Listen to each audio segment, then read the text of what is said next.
ಸಮಾಜ ವಿಜ್ಞಾನ 8ನೇ ತರಗತಿ ಭಾಗ 1 ಭೂಗೋಳಶಾಸ್ತ್ರ ಅಧ್ಯಾಯ 12 ಶಿಲಾಗೋಳ.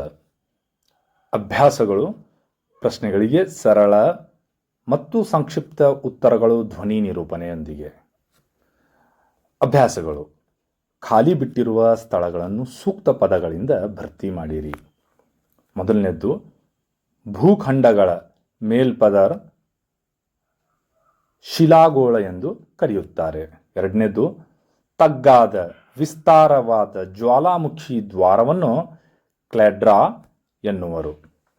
ಮೂರನೇದ್ದು, ಹೆಚ್ಚು ಹಾನಿಕಾರಕ ಭೂಕಂಪನ ಅಲೆಗಳೆಂದರೆ ಮೇಲ್ಮೈ ಅಲೆಗಳು.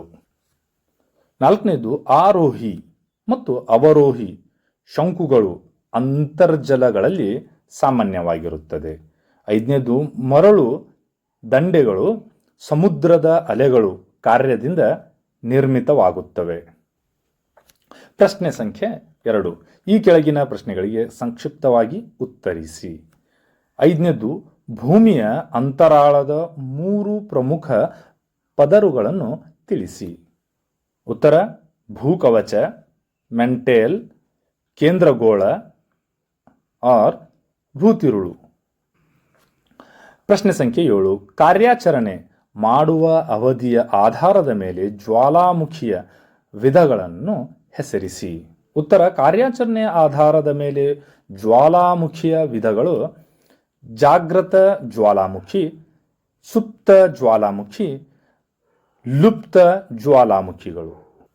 ಪ್ರಶ್ನೆ ಸಂಖ್ಯೆ 8. ಪ್ರಪಂಚದ ಪ್ರಮುಖ ಭೂಕಂಪ ವಲಯಗಳನ್ನು ತಿಳಿಸಿ. ಉತ್ತರ: ಪ್ರಪಂಚದ ಪ್ರಮುಖ ಭೂಕಂಪನ ವಲಯಗಳು ಪೆಸಿಫಿಕ್ ಸಾಗರದ ಸುತ್ತಲಿನ ತೀರ ಪ್ರದೇಶ. ಇದು ನ್ಯೂಜಿಲೆಂಡ್, ಫಿಲಿಪೈನ್, USA, ಜಪಾನ್, ಪೆರು ಮೊದಲಾದವುಗಳನ್ನು ಒಳಗೊಂಡಿದೆ. ಮೆಡಿಟೇರಿಯನ್ ಸಮುದ್ರದ ಸುತ್ತಲಿನ ತೀರ ಪ್ರದೇಶ, ಭಾರತ ಹಿಮಾಲಯ ಪರ್ವತ ಪ್ರದೇಶ. ಪ್ರಶ್ನೆ ಸಂಖ್ಯೆ 9. ಶೀತಲೀಕರಣ ಎಂದರೇನು? ಶೀತಲೀಕರಣದ 3 ಮುಖ್ಯ ವಿಧಗಳನ್ನು ಹೆಸರಿಸಿ. ಉತ್ತರ: ಶಿಲೆಗಳು ಒಡೆದು ಚೂರಾಗುವ ಮತ್ತು ಕ್ಷೀಣಿಸುವ ಸ್ವಾಭಾವಿಕ ಪ್ರಕ್ರಿಯೆಯನ್ನು ಶೀತಲೀಕರಣ ಎನ್ನುವರು. ಶೀತಲೀಕರಣ ವಿಧಗಳೆಂದರೆ ಭೌತಿಕ, ರಾಸಾಯನಿಕ, ಜೈವಿಕ ಶೀತಲೀಕರಣ.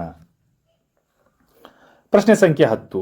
ಭೂ ಸವಳೀಕರಣದ ಕೃತಕವಾಗಿ ನದಿಗಳು ನಿರ್ಮಿಸುವ ಭೂಸ್ವರೂಪಗಳನ್ನು ಹೆಸರಿಸಿ. ಉತ್ತರ: ಮೇಲ್ಕಣಿವೆ, ವಿ ಆಕಾರ ಕಣಿವೆಗಳು, ಕಂದರಗಳು, ಕುಂಭಗಳು, ಜಲಪಾತಗಳು. ಮಧ್ಯ ಕಣಿವೆ, ಮೆಕ್ಕಲು ಬೀಸಣಿಗೆ, ನದಿಯ ತಿರುವುಗಳು. ಮುಂದೆದು ಕೆಳ ಕಣಿವೆ, ಪ್ರವಾಹ ಮೈದಾನ, ಸ್ವಾಭಾವಿಕ ದಡಕಟ್ಟೆ, ಶೃಂಗ ಸರೋವರ, ಮುಖಜ ಭೂಮಿ ಮೊದಲಾದ ಭೂಸ್ವರೂಪಗಳು ನಿರ್ಮಿತವಾಗುತ್ತವೆ. ಪ್ರಶ್ನೆ ಸಂಖ್ಯೆ 3 ಹೊಂದಿಸಿ ಬರೆಯಿರಿ. ಅ. ಸೀಮಾ ಸಾಗರಿಕ ವಲಯದ ಮೇಲ್ಪದರು, ಮರಳುಗಲ್ಲು ಕನಶಿಲೆ, ಹೊರಕೇಂದ್ರ ಭೂಕಂಪ, ಬಿಸಿ ನೀರಿನ ಬುಗ್ಗೆ ಅಂತರ್ಜಲ, ಲೂಯಿಸ್ ಹಳದಿ ಮಣ್ಣು.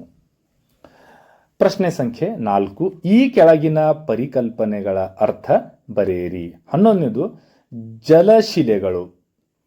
ಜಲಶಿಲೆಗಳು ಸಾಮಾನ್ಯವಾಗಿ ಸಮುದ್ರ, ಸಾಗರ ಮೊದಲಾದ ಜಲರಾಶಿಗಳಲ್ಲಿ ಸಂಚಯಿತವಾಗಿ ನಿರ್ಮಿತವಾಗಿರುವುದರಿಂದ ಇವುಗಳನ್ನು ಜಲಶಿಲೆಗಳೆಂದು ಕರೆಯುವರು. 12. ಪೆಸಿಫಿಕ್ ಅಗ್ನಿವೃತ್ತ.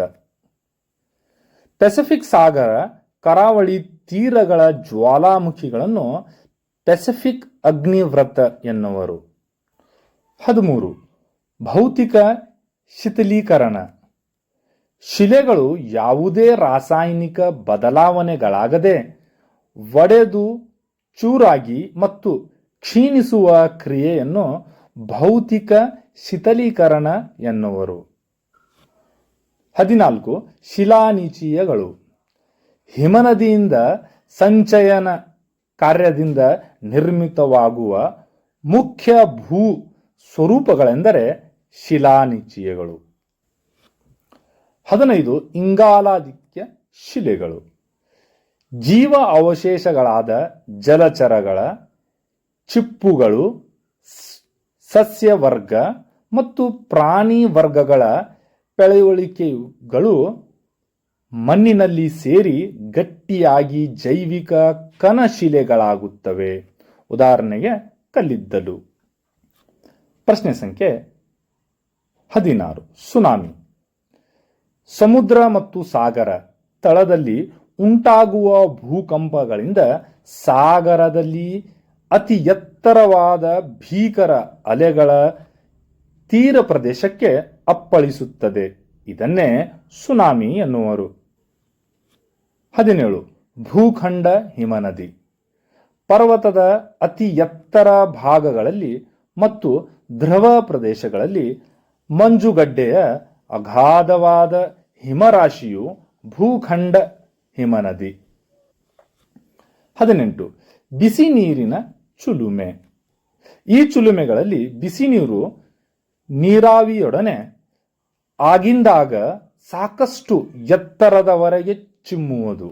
ಉದಾಹರಣೆಗೆ USA ಯಲ್ಲಿರುವ ಓಲ್ಡ್ ಫೇತ್ಫುಲ್ ಗೀಜರ್.